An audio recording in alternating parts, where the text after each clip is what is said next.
Tous les easter eggs que tu n'as pu que voir dans le film Until Dawn, parce que c'est la seule chose qui fait de ce film un Until Dawn. Et voici les seules choses du jeu Until Dawn qui sont présents dans le film. Bon, le sablier, c'est clairement une référence à la pochette du jeu. C'était malin hein, de nous vendre ça comme ça pour qu'on aille voir le film au cinéma. Le masque du tueur qui ressemble grandement au masque de Josh. Bon, pas trop quand même, parce que faut pas abuser, hein, c'est une adaptation, il y a des prises de liberté. Et Wendigo qui ressemblent pas aux Wendigo du jeu, mais qui sont des Wendigo aussi, juste...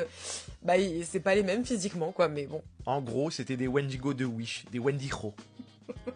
Peter Stormare incarne le même rôle dans le film et dans le jeu, celui du psychiatre fou. Alors celle-ci, si tu l'as ratée, on peut plus rien faire pour toi. Les affiches des personnes recherchées avec écrit Missing, qui font vaguement référence à Anna et Bess, qui sont aussi recherchées dans le jeu. On parle d'un accident de mineur qui a ravagé toute la ville, un peu comme dans le jeu. Et celle-ci, à part celle du psychiatre là, c'est le easter egg le moins easter eggé du film. On a clairement la tête de Josh, donc incarné par Rami Malek dans le jeu, mais là bon, ils ont pas mis la tête de l'acteur Rami Malek, faut pas trop leur en demander, qui est présent sur un dossier. Donc la version PS4 en plus bien pixelisée, incroyable.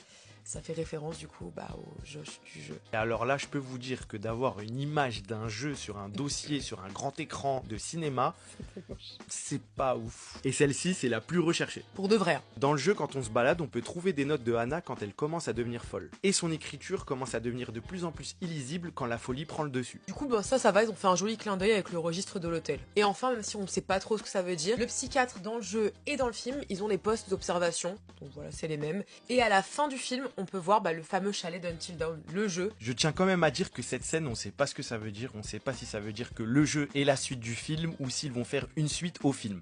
Voilà. Je sais pas. Eux-mêmes, ils savent peut-être pas, hein, ils attendent de voir si le film y rapporte des sous. Et voilà, c'était les easter eggs. Les easter eggs les moins cachés qui existent sur Until Dawn, le film. Si t'es un fan de Until Dawn comme nous, abonne-toi.